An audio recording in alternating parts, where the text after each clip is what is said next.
Welcome, everyone, to our deep dive today. Oh, We're going to be exploring some seriously disruptive financial trends hmm that are going to be impacting the Black community in 2025. wow.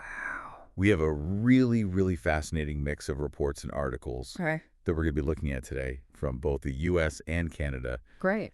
And honestly, some of these findings are mind-blowing. Yeah. You know, what's really captivating for me is that we're really seeing the potential for some real systemic change here. That's amazing.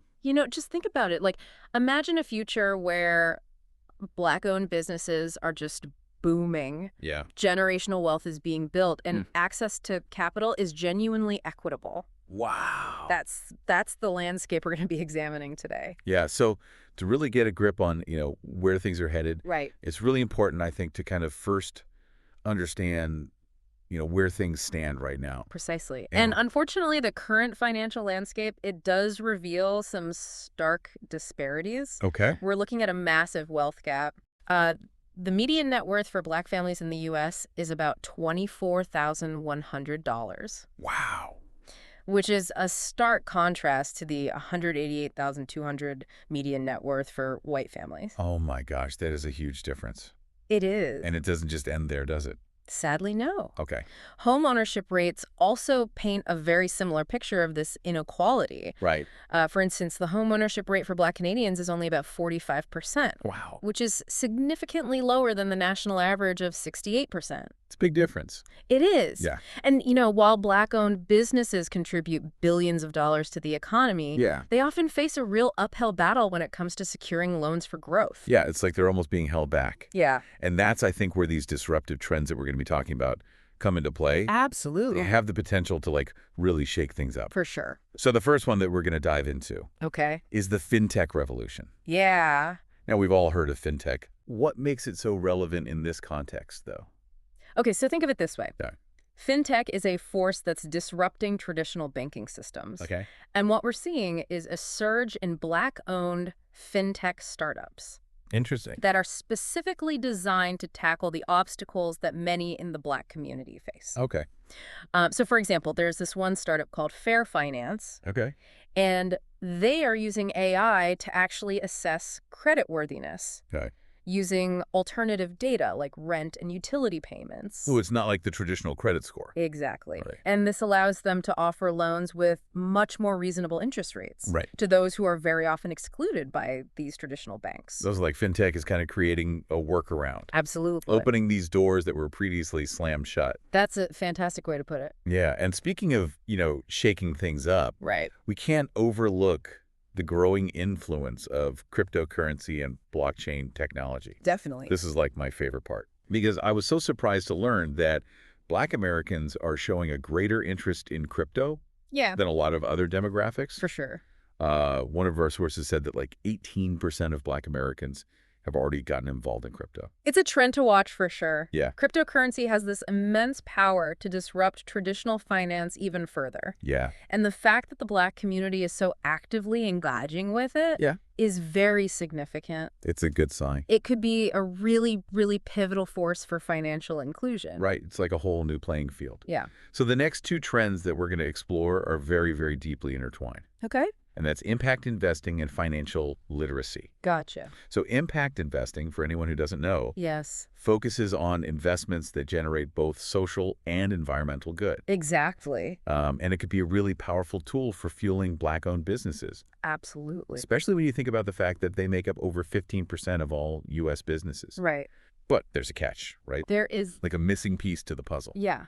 What is it? That missing piece is financial literacy. Okay. Only a small fraction of Black Americans actually feel confident in their financial knowledge. How small are we talking about? About 17%. Wow, that's tiny. It is. Oh. And, without that solid foundation, Yeah. it becomes incredibly challenging to make informed financial decisions, Right. especially with something as nuanced as impact investing. So it's like trends 1 and 2 are creating access and opportunity. Right. But then trends 3 and 4 Yeah. are about equipping individuals to actually make the most of those opportunities. You got it. Okay, I think I'm following. That brings us to this next cluster of trends Okay. that directly address these barriers to capital that have historically plagued the Black community. Okay. And those are alternative credit scoring, Uh-huh. real estate investment, Hmm. and peer-to-peer lending. So paint a picture for us. Yeah. How are these innovations actually breaking down those barriers? Let's start with credit scoring. Okay. Traditional models often put Black individuals at a huge disadvantage. Yeah. However, we are seeing a rise in these alternative scoring methods Okay. that consider factors like rent and utility payments. Mm. This is a big deal, especially when you consider that 45% of Black adults are effectively credit invisible. Wow. That's almost half the population. It is. Okay. They're locked out of traditional systems. No wonder it's such an uphill battle for so many to secure loans. Exactly. Yeah. And even when Black borrowers do manage to get loans, Yeah. they're often slapped with these much higher interest rates. Are they how much higher? Sometimes 20% higher Oh my gosh. than what white borrowers would typically receive. That's a big difference. It's a system that is unfortunately stacked against them. Yeah. But that's where these trends are really fighting back. Okay. How so? Peer-to-peer lending platforms are emerging as an alternative, Interesting. offering potentially lower rates and much more equitable terms. Okay. And then there's real estate. Right. Real estate has always been like the cornerstone of wealth building. Absolutely. But we can't forget that, huge gap in homeownership rates between Black and white Americans. Right. How do we even begin to close that gap? That's where these really disruptive trends in real estate investment come into play. Okay. We're seeing all these innovative platforms emerge. Very good. Things like crowdfunding platforms, Okay. which can increase access for Black investors who might not have the traditional resources to enter the market. So it's about creating more entry points, diversifying those options, Exactly. and giving everyone a fair shot. You got it. I like it. And that leads us to our next powerful duo: Okay, hit me. social media influencer marketing Okay. and microfinance or community investment funds. So this is where we see the power of the community Yes, really shining through. absolutely. We're talking about Black influencers on social media who are shaping financial conversations Mm-hmm. and promoting products that are tailored to their audience. Right. It's huge It is. because Black consumers have an estimated buying power Oh, no, it's huge. of $1.6 trillion. That's not something to overlook. No, it's like a megaphone, Yeah, amplifying voices that have been historically marginalized for sure. in the financial world. Yeah, and that amplified voice is also being channeled through these microfinance and community investment funds, Okay. which provides small loans to entrepreneurs who might not qualify for those traditional bank loans. Right. And it's really nurturing that entrepreneurship from the ground up. Can you give me an example of what that looks like in action? Certainly. Yeah. Take, for instance, the Black Business Boom Fund. Okay. That's a community investment fund that specifically supports Black entrepreneurs in underserved communities. Wow. They provide not only financial capital, Yeah. but also mentorship and resources to help these businesses actually thrive. That's amazing. Yeah, they've had some really remarkable success with funded businesses, That's so cool. creating jobs and boosting local economies. It's like a ripple effect spreading positive change throughout the entire community. Exactly, you hit the nail on the head. It's amazing to see how these funds can empower individuals, and then that sparks economic growth from within. You've hit the nail on the head. It's really cool. And this focus on community empowerment brings us very seamlessly to our final trend, one that reflects a growing awareness, particularly among younger Black Americans. Okay. We're talking about sustainable and ethical investing. Yeah, this is one that really resonates with me. Mm-hmm. It seems like more and more people Yeah, want their investments to align with their values. for sure. And it's especially noticeable among younger Black Americans. Absolutely. One of our sources said that 85% of younger Black Americans are interested in sustainable investing. That's right. This generation is deeply conscious of social and environmental issues. Yeah. And they want their money to support solutions, not problems. Mhm. They're not just seeking financial returns. They're actually aiming for a positive impact on the world around them. So it's not just about personal wealth anymore. No. It's about building a better future for everyone. Precisely. And that's what makes this trend so exciting. Yeah. It really signals a shift toward a more conscientious and equitable approach to finance. Okay, so we've covered a lot of ground today. We have. We examined the sobering realities of the current financial landscape, Yeah. and then we explored 10 disruptive trends that have the potential to really reshape it. Mm-hmm. But it's a lot, you know? It is. Where do we even begin to make a difference? It's true. It can feel a little overwhelming. Yeah.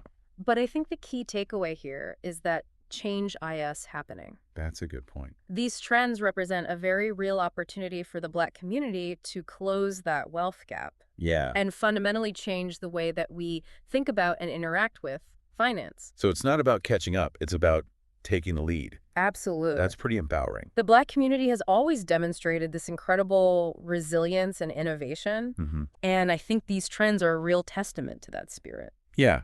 But resilience and innovation need fuel, right? Right. What concrete steps can individuals actually take to tap into these trends and start driving positive change? That's the million-dollar question, and it's one we should all be asking ourselves. Yeah. Given all the trends we've discussed today, what actions can you take today to shape your financial future Right. and contribute to a more equitable financial system? That's the challenge we're leaving you with today, listeners. Yes. We've explored the trends, the opportunities, the challenges.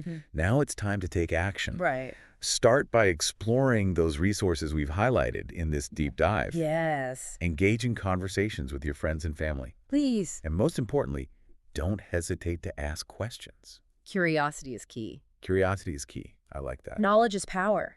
And the more informed you are, the better equipped you'll be to navigate this ever-evolving financial landscape. Yeah. And to make choices that align with your values and your goals. And there are resources available to support you every step of the way. Absolutely. Don't be afraid to seek out financial advisors or mentors who understand your unique needs and aspirations. It's about taking control of your financial future. Yes. And making choices that not only benefit you, but also contribute to a more just and equitable world. Exactly. Your financial journey is unique. And there's no one-size-fits-all approach here. Right. But the important thing is to be proactive, informed, and engaged. We're excited to see what the future holds, and we hope you are too.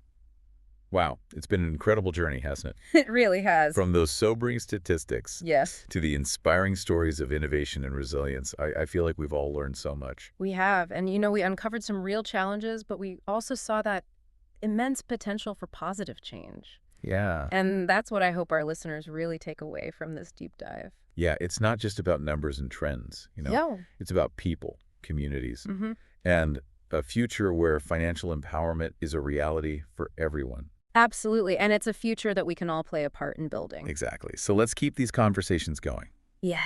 Explore those resources that we mentioned. Yeah. And remember, your financial journey is unique. It is. Don't be afraid to seek out guidance and support along the way. Absolutely. There are so many individuals and organizations that are dedicated to helping you succeed. That's a good point. And as we always emphasize, knowledge is power.